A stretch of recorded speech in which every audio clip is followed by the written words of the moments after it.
išli 3 vlajky hore, slovanské, pozor, brzdite. Slovanské, áno, ruská, slovenská a česká, a že sme my, také dva menšie národy, Češi a Slováci, porazili celý svet a to bolo to krásne, takže ja som veľmi rád a hrdý, že tu dneska sedíme Moravania, Slováci a možno sú medzi nami aj Češi, takže vítajte tu.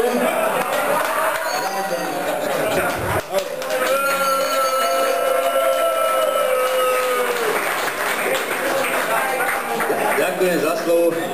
Tituly si mohol vynechať, to je jedno.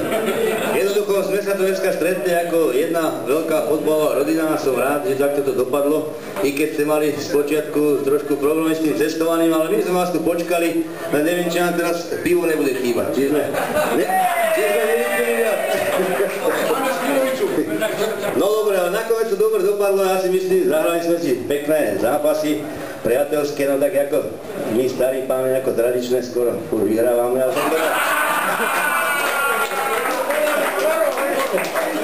ale povedal som skoro, lebo ako bolo to vyrovnané, no vážne. No ale to vaše Ačko sa teda predviedlo, no tak jednoducho je vidieť, že hráte vyššiu súťaž, aj ste postupili do vyššej súťaže. Samozrejme, ťažko tú úroveň zrovnávať teraz, ako to je úvod, ale na tom risku to bolo vidieť, že tady hráte lepší futbal. No.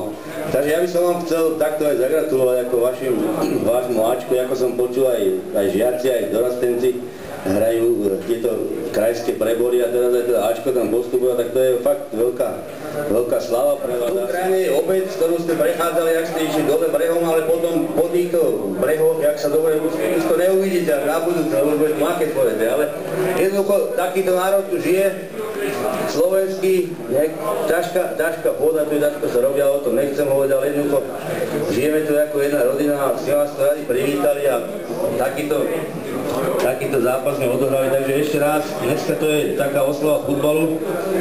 Fotil nás tu náš kronikár, pekné zábery budú určite. Fotil nás aj na hrisku, aj všade všetko kameroval, takže vy mladí určite internet sledujete, čiže krajine má internetovú stránku. Tam si všetko budete môcť pozrieť, dobre ste od zápasu, všetky fotky. Takže já bych chtěl všem popřát dobrý večer. Já jsem rád, že jsme sem dorazili po všech peripetích.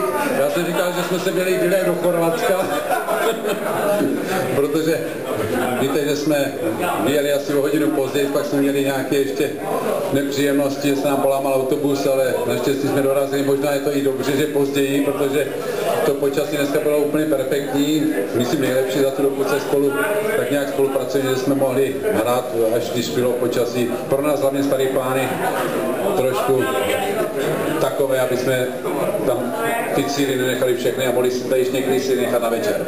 Já jsem rád, že tady vlastně, když jsme spolu o tom bavili se s některými, kteří tady už jsou po čtvrtý, jo, takže vlastně dvakrát jsme byli.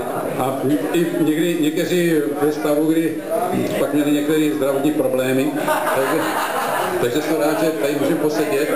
Já vidím i ten vývoj, když jsme sem přijeli a byla tribuna, teď už je tady krásný posezení, takže je tady fakt výborný a můžeme tady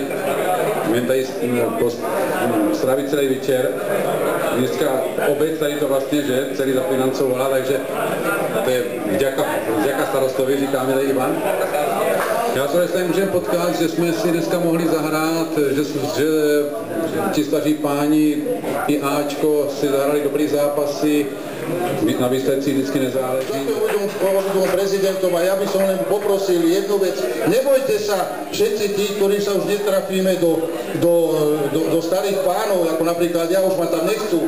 Takže máme tu dôchodcov a medzi dôchodcov sa môžeme dostať a budeme spolu chodiť s pánom kronikárom a do Krajného aj do Krlis. Takže nebojte sa, medzi dôchodcov sa môžeme dostať, nebo tam to je isté. Ďakujem pekne.